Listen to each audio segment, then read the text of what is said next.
जय श्री कृष्ण। राधे राधे दोस्तों, आज मैं आप लोगों को लड्डू गोपाल की एक प्यारी सी अद्भुत बिल्कुल सत्य लीला कथा सुनाऊंगी। आज की लीला कथा सुनकर आपका हृदय प्रेम से भर जाएगा। लड्डू गोपाल के लिए आपकी भक्ति और भी गहरी और पक्की हो जाएगी। वैसे ठाकुर जी के लिए हमारी भक्ति में समय समय पर बढ़ोतरी होनी चाहिए। जिस तरह से हम कोई काम करते हैं, कोई नौकरी करते हैं, तो उसमें हमें प्रमोशन की आवश्यकता होती है। ठीक उसी तरह से ठाकुर जी की सेवा करना हमारा धर्म, कर्म और कर्तव्य है। इसलिए ठाकुर जी की भक्ति में समय समय के साथ बढ़ोतरी होनी चाहिए। दोस्तों, आज की यह लीला कथा प्रारंभ करने से पहले मैं आप लोगों से कुछ बात करना चाहती हूँ। हमने इस कलयुग में जन्म लिया है, जहाँ अच्छे लोग, अच्छे कर्म करने वाले लोगों के साथ साथ चारों तरफ घोर पाप, निंदनीय कर्म करने वाले लोग, भगवान को ना मानने वाले नास्तिक भरे हैं। हम जैसे तुच्छ मानव ने इतने सत्कर्म तो नहीं किए हैं जो भगवान हमें साक्षात दर्शन दे। पर आज भी हमारे लड्डू गोपाल भगवान श्री कृष्ण के बाल स्वरूप अपने भक्तों को अपने होने का अनुभव करवाते हैं। अगर हम लड्डू गोपाल की सेवा पूरे भक्ति भाव से करते हैं और सच्चे दिल से यह मान लेते हैं कि हमारे लड्डू गोपाल हमारे घर में विराजित है, तो दोस्तों आप मेरी इस बात को गांठ बांध लीजिए। लड्डू गोपाल आपके घर में साक्षात विराजित होने के आज नहीं तो कल आपको अनुभव अवश्य कराएंगे। दोस्तों, अगर अभी तक आपने लड्डू गोपाल की लीला को महसूस नहीं किया है और अगर आप किसी की लीला कथा सुनते हैं या कोई आपको यह बताता है कि हमारे साथ मेरे लड्डू गोपाल ने यह लीला की है, तो कृपया करके आपके मन में यह दुविधा कभी मत लाइएगा कि ऐसा नहीं हो सकता है। आपको कभी भी आपके मन में यह बात नहीं लानी चाहिए। आपको उस पर विश्वास करके अपने कान्हा से भी यही प्रार्थना करना चाहिए कि हे मेरे कान्हा, मेरे लड्डू गोपाल, जैसे आप सभी के साथ अद्भुत लीलाएं करते हैं, मैं भी आपका भक्त हूँ, मैं भी आपके चरणों का दास हूँ। मुझे तो कोई नियम धर्म नहीं आता है, मैं तो बस दिल से आपकी सेवा करती हूँ।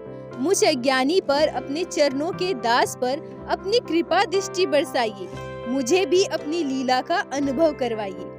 देख लेना दोस्तों, आज अगर आप सच्चे मन से ऐसा सोचते हैं, अपने कान्हा से यह प्रार्थना करते हैं, तो आपको आज नहीं तो कल लल्ला की कृपा जरूर मिलेगी। चाहे किसी भी तरह से हो, आप अपने लड्डू गोपाल की लीला को महसूस जरूर करेंगे। उस दिन आप मुझे वीडियो में कमेंट करके जरूर बताना कि लल्ला ने आपके साथ क्या लीला की है।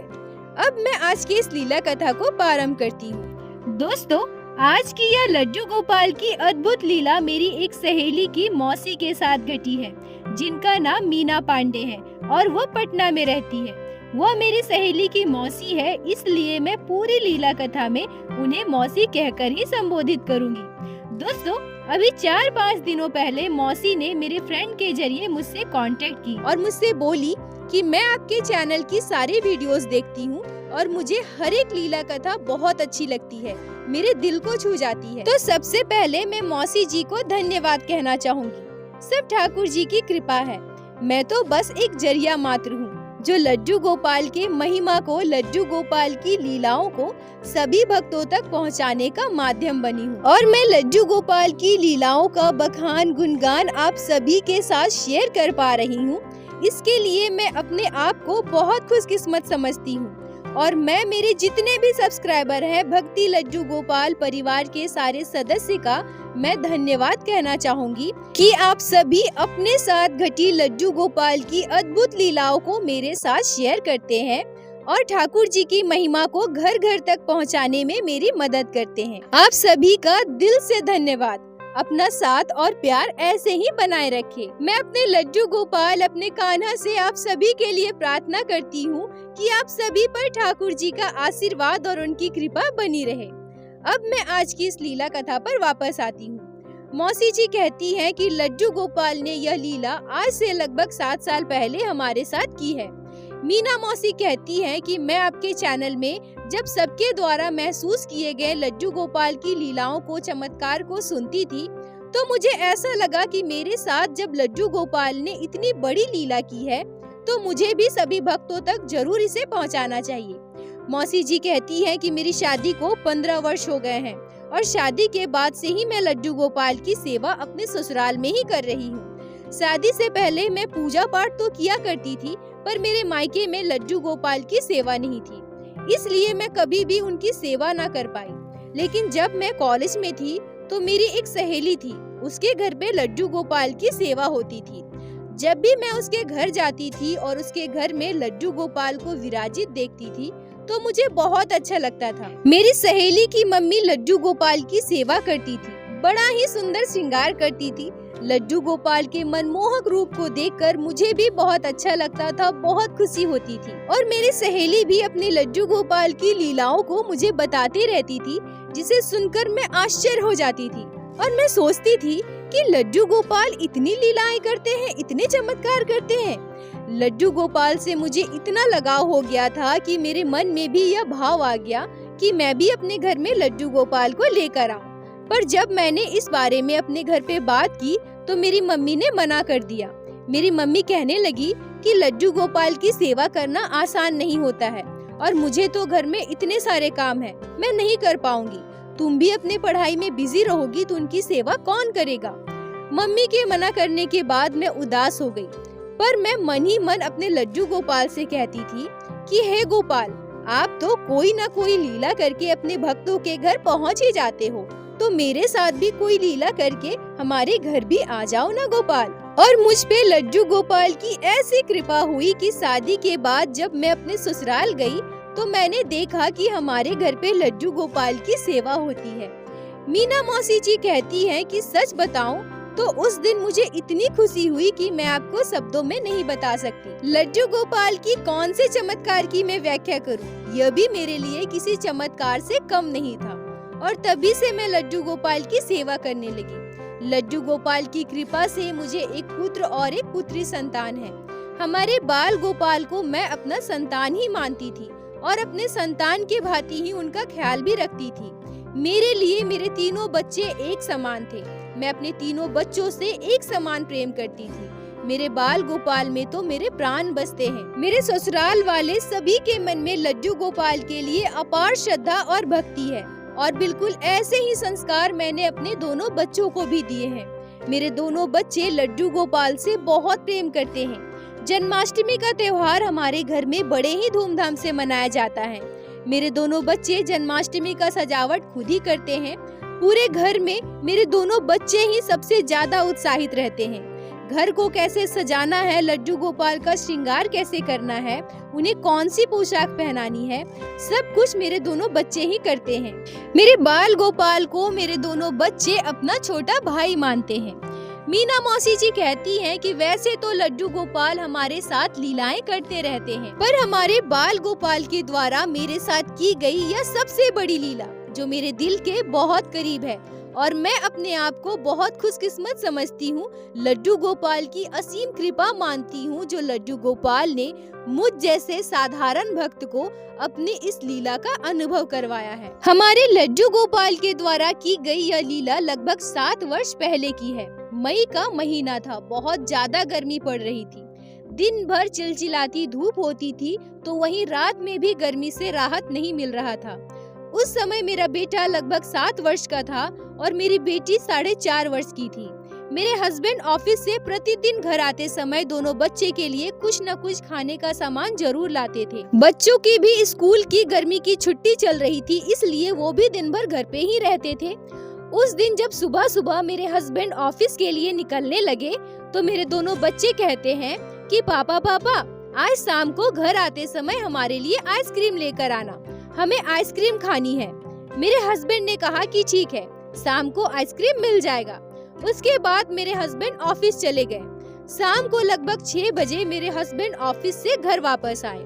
मेरे हस्बैंड के घर वापस आते ही दोनों बच्चे दौड़कर अपने पापा के पास गए और कहने लगे, पापा कहाँ है हमारी आइसक्रीम, दीजिए ना, हमें आइसक्रीम खानी है। पर उस दिन मेरे हस्बैंड बच्चों के लिए आइसक्रीम लाना भूल गए थे। वो कहते हैं कि बेटा मेरे दिमाग से तो बिल्कुल भी निकल गया था।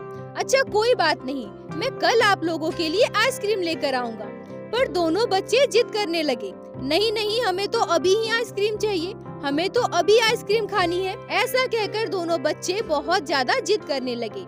मेरे हस्बैंड मुझसे कहते हैं कि एक काम करो, चलो सब मिलकर जाकर आइसक्रीम खा आते हैं। मैं अपने हस्बैंड से कहती हूँ कि नहीं नहीं, मैं नहीं जाऊंगी, अभी मुझे खाना भी बनाना है, अगर उधर गई तो लेट हो जाएगा। मीना मौसी कहती है कि पहले मैं आप लोगों को एक बात बता दूं कि मेरे सास ससुर बिहार में हमारे गांव में रहते हैं और मैं, मेरे हस्बैंड और मेरे दोनों बच्चे यहाँ पटना में रहते हैं, क्योंकि मेरे हस्बैंड पटना में जॉब करते हैं। जब मैं बिहार से पटना आ रही थी तो अपने लड्डू गोपाल को अपने साथ ही लेकर आई, क्योंकि मेरी सासू माँ की बहुत एज हो गई है, अब उनसे लड्डू गोपाल की सेवा करना मुमकिन नहीं हो पा रहा था। अब मेरे हस्बैंड कहते हैं कि अच्छा ठीक है, चलो एक काम करते हैं, आज का डिनर भी हम लोग बाहर ही करते हैं, पहले डिनर कर लेंगे फिर आइसक्रीम खा लेंगे। बच्चे तो यह बात सुनकर खुशी से झूम उठे। मौसी जी कहती है कि मुझे ठीक से याद नहीं है, पर उस दिन या तो मंगलवार या तो बृहस्पतिवार था और यह दोनों दिन मैं बाहर का कुछ नहीं खाती। मैं अपने हस्बैंड से कहती हूँ कि नहीं नहीं, आज मैं नहीं जा सकती, आज मैं बाहर का कुछ खाऊंगी ही नहीं। पर मेरे बच्चे इतने ज्यादा उत्साहित थे और इतना जिद करने लगे कि मैं सोचती हूँ कि मैं उनके साथ चली जाती हूँ, मैं नहीं खाऊंगी तो क्या हुआ, उनके साथ बैठी रहूंगी। मेरे हस्बैंड भी कहते हैं कि ठीक है चलो ना, फिर तुम खाना नहीं खाओगी पर आइसक्रीम तो खाओगी ना, वही खा लेना, चलो। मौसी जी कहती है कि मैं कहीं भी जाती हूँ तो अपने लड्डू गोपाल को अपने साथ लेकर जाती हूँ, क्योंकि हमारे घर में जब हम चारों कहीं बाहर चले जाते हैं तो मेरे लड्डू गोपाल घर में बिल्कुल अकेले हो जाते हैं और मैं अपने छोटे से बाल गोपाल को घर में अकेला नहीं रख सकती, इसलिए मैं अपने बाल गोपाल को अपने साथ ही लेकर जाती हूँ। उस दिन भी हम सभी तैयार होकर मैं अपने लड्डू गोपाल को गोद में लेकर बाहर चली गई। सबने डिनर किया पर मैं अपने बाल गोपाल को लेकर उनके साथ वहीं बैठी रही। मौसी जी बताती है कि ठाकुर जी की कृपा से अभी हमारे घर में एक छोटी सी कार है, पर उस समय हमारे घर एक स्कूटी हुआ करती थी, दोनों बच्चे भी छोटे छोटे थे। हम चारों लड्डू गोपाल के साथ स्कूटी पर ही गए थे। मीना मौसी जी कहती है कि अगर यह बात किसी को अच्छी ना लगे तो कृपया करके आप सभी मुझे माफ कीजिएगा, पर मैं जो भी खाती हूँ सबसे पहले अपने लड्डू गोपाल को उसका भोग लगाती हूँ, चाहे वो घर की बनी हुई वस्तु हो या फिर बाहर का बना हुआ हो। उस दिन भी जब मैं आइसक्रीम खा रही थी तो सबसे पहले अपने लड्डू गोपाल को आइसक्रीम खिलाई, उसके बाद उसी आइसक्रीम को मैंने खुद प्रसाद के रूप में ग्रहण किया। आइसक्रीम खाकर हम सभी लोग जैसे ही स्कूटी पर बैठे, थोड़ी थोड़ी बारिश शुरू हो गई। इतनी गर्मी के बीच बारिश की वो फुहारे, वो भी अचानक, हमें बहुत अच्छा लग रहा था। वहाँ से हमारी घर की दूरी लगभग 4 किलोमीटर थी। मेरे हस्बैंड कहते हैं कि यहाँ थोड़ी देर रुककर देख ले क्या, अगर बारिश तेज हो गई तो। मौसी जी कहती हैं पर हमें तो बारिश की वो फुहारें बहुत अच्छी लग रही थी। मैं अपने हस्बैंड से कहती हूँ कि नहीं नहीं चलिए ना, धीरे धीरे घर जाएंगे, उतना भी तेज बारिश नहीं है, बहुत अच्छा लग रहा है। फिर हम सभी लोग स्कूटी पर बैठकर घर आने लगे। घर से लगभग ½ किलोमीटर पहले अचानक से तेज बारिश आ गई।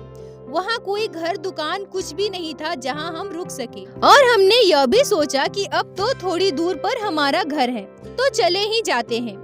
हम सभी बुरी तरह से भीग गए थे। घर आने के बाद मैं सबसे पहले अपने लड्डू गोपाल की पोशाक बदलती हूँ और मेरे हस्बैंड बच्चों के कपड़े बदले। उसके बाद हम दोनों ने भी अपने अपने कपड़े बदल लिए। उसके बाद मैं घर का ही बना हुआ कुछ खाती हूँ, फिर हम सभी सोने चले जाते हैं। सुबह जब मैं उठती हूँ तो देखती हूँ कि दोनों बच्चों को बारिश में भीगने की वजह से तेज बुखार आ गया है। मैं परेशान हो गई और सोचने लगी कि हमें थोड़ी देर वहीं रुक जाना चाहिए था। बेकार में हम सभी भीग गए और बच्चे बीमार पड़ गए। मेरे बच्चे छोटे छोटे थे, बुखार की वजह से दोनों चिड़चिड़े हो गए थे। उस दिन तो मैं नाश्ता भी नहीं बनाई। मेरे हस्बैंड ने कहा कि तुम बच्चों के पास बैठो, मैं बाहर से ही कुछ खा लूंगा। थोड़ी देर बच्चों के पास बैठने के बाद मैं उठती हूँ, घर का काम करके खुद नहाकर लड्डू गोपाल का स्नान श्रृंगार करती हूँ, फिर उन्हें भोग लगाती हूँ। फिर अपने दोनों बच्चों को लेकर डॉक्टर को दिखाने गई। तबीयत खराब होने की वजह से बच्चे रो रहे थे, चिड़चिड़ा हो गए थे, खाना नहीं खा रहे थे। मैं भी उनके पीछे परेशान हो रही थी। प्रतिदिन तो मैं अपने लड्डू गोपाल की सेवा खुद ही करती थी, पर उस दिन कुछ ऐसा हुआ कि शाम को जब मेरे हस्बैंड ऑफिस से घर आए तो उन्होंने कहा कि तुम बच्चों के पास बैठो, मैं लड्डू गोपाल को भोग लगा देता हूँ और आज मैं ही लड्डू गोपाल को सुला दूंगा। दोस्तों, जब लड्डू गोपाल को हम बाल स्वरूप में पूजते हैं तो लड्डू गोपाल भी हमारे लिए बच्चों की तरह ही व्यवहार करते हैं। वो भी चाहते हैं कि हम भी उन्हें वैसा ही प्यार करें जैसा अपने बच्चों के साथ करते हैं। उस दिन रात को मेरे साथ एक ऐसी घटना घटी जिसे सुनकर आप सभी के रोंगटे खड़े हो जाएंगे। रात को जब हम सभी सो रहे थे, लगभग 12 साढ़े 12 बजे, मुझे ऐसा आभास हुआ कि बाल स्वरूप में भगवान श्री कृष्ण मेरे पास आकर मेरे सिरहाने पर खड़े हैं। मेरी आंखें अभी भी बंद थी, मैं कुछ भी नहीं देख पा रही थी। बस मुझे यह महसूस हो रहा था कि कोई छोटा बच्चा मेरे सिरहाने पर आकर खड़ा है और मुझे मेरे अंतरात्मा से यह महसूस हो रहा था कि ये भगवान श्री कृष्ण के बाल स्वरूप लड्डू गोपाल हैं। तभी अचानक मुझे यह महसूस हुआ कि लड्डू गोपाल मुझे आवाज लगा रहे हैं। वह मुझसे कह रहे हैं, मैया, ओ मैया, देखो ना मैया, बारिश में मैं कितना भीग गया था, मुझे भी बुखार हो गया है मैया। तुम तो बस भैया और दीदी को ही दवाई पिलाई हो, मुझे भी दवाई पिलाओ ना मैया, मुझे भी तो बुखार हुआ है ना। मीना मौसी जी कहती हैं कि यह सुनते ही मेरे पूरे शरीर में सिहरन होने लगी, मेरी आंखें खुल गई, मैं उठकर बैठ गई और आश्चर्य करने वाली बात यह थी कि मेरे दोनों आँखों से अश्रुधारा निकल रहे थे। मैं चाहकर भी अपनी आँखों के आंसू को नहीं रोक पा रही थी। मैं अपने हस्बैंड को तुरंत उठाई और उन्हें पूरी बात बताई। उसी समय मैं और मेरे हस्बैंड हमारे घर के मंदिर में गए जहाँ लड्डू गोपाल सो रहे थे। मेरे मुंह से कोई शब्द नहीं निकल रहा था। मैं हाथ जोड़कर अपने लड्डू गोपाल के आगे बैठी रही और मेरे दोनों आंखों से आंसू निकलते रहे। मैं समझ गई थी कि जैसे मेरे लिए मेरे दोनों बच्चे हैं, वैसे मेरे लड्डू गोपाल भी तो है ना। और अगर मैं अपने बाल गोपाल को अपना संतान स्वरूप मानती हूँ, तो जब मेरे दोनों बच्चे बीमार पड़ गए और मैं दोनों का इतना ख्याल रख रही हूँ, फिर मैं अपने लड्डू गोपाल को कैसे भूल सकती हूँ। और आज मैं अपने दोनों बच्चों के चक्कर में अपने लड्डू गोपाल को तो बिल्कुल ही भूल गई। उनकी सेवा भी ठीक से नहीं कर पाई। मेरे हस्बैंड ने ही आज उनकी सेवा की। शायद इसीलिए मेरे लड्डू गोपाल मेरे सपने में आए और मुझे यह आभास कराया कि मैया, मैं भी तो आपका संतान हूँ ना। अब मेरा भी उतना ही ख्याल रखिए जितना आप भैया और दीदी का रखते हैं। मौसी जी कहती है कि अगले दिन सुबह उठकर गरम गरम हल्दी वाला दूध बनाती हूँ और मैं सोंठ के लड्डू बनाती हूँ, ढेर सारे ड्राई फ्रूट्स डालकर, और अपने लड्डू गोपाल को गरम गरम दूध पिलाते हुए कहती हूँ कि लल्ला, ये लो, ये तुम्हारी दवाई है, तुम अब जल्दी से ये लड्डू खा लो और गरम गरम दूध पी लो, तुम्हारा भी जुकाम और बुखार अभी भाग जाएगा। मौसी जी कहती हैं कि लड्डू गोपाल के श्रीमुख में एक अलग ही तेज था, जैसे वो मुझे देखकर मुस्कुरा रहे हैं। मेरे प्यारे से लड्डू गोपाल ने मेरे साथ ये अद्भुत चमत्कार की मुझे अपनी लीला का एहसास कराया। मौसी जी, आपका बहुत बहुत धन्यवाद जो आपने लड्डू गोपाल की इस अद्भुत चमत्कार को हमारे साथ शेयर की, जिसको मैं अपने चैनल के माध्यम से बाकी सारे भक्तों तक पहुंचा सकी। अपना साथ और प्यार ऐसे ही बनाए रखिए। बोलो बाके बिहारी लाल की जय, लड्डू गोपाल की जय, जय जय श्री राधे। दोस्तों, यदि आप लोगों को आज की यह लीला कथा अच्छी लगी हो, आपके हृदय को स्पर्श की हो, तो कृपया वीडियो को लाइक करके अपने दोस्तों के साथ शेयर अवश्य करें, जिससे बाकी भक्त भी लड्डू गोपाल की इस अद्भुत लीला कथा को श्रवण कर सके। और हमारे चैनल को सब्सक्राइब करें, जिससे प्रतिदिन आप लोग हमारे चैनल पे श्री बाके बिहारी श्री लड्डू गोपाल की लीला कथा सुन सके। दोस्तों, यदि आपके जीवन में घटी हो कोई भी चमत्कारी घटना या लड्डू गोपाल ने कभी भी की हो कोई भी लीला जिसे आप हमारे साथ शेयर करना चाहते हैं, तो कृपया हमें इंस्टाग्राम पे मैसेज करें। हम आपसे कांटेक्ट करेंगे और आपकी उस लीला कथा को हमारे चैनल पे बाकी सारे भक्तों के साथ शेयर अवश्य करेंगे। लड्डू गोपाल की कृपा आप पर और आपके पूरे परिवार पर बनी रहे। राधे राधे दोस्तों।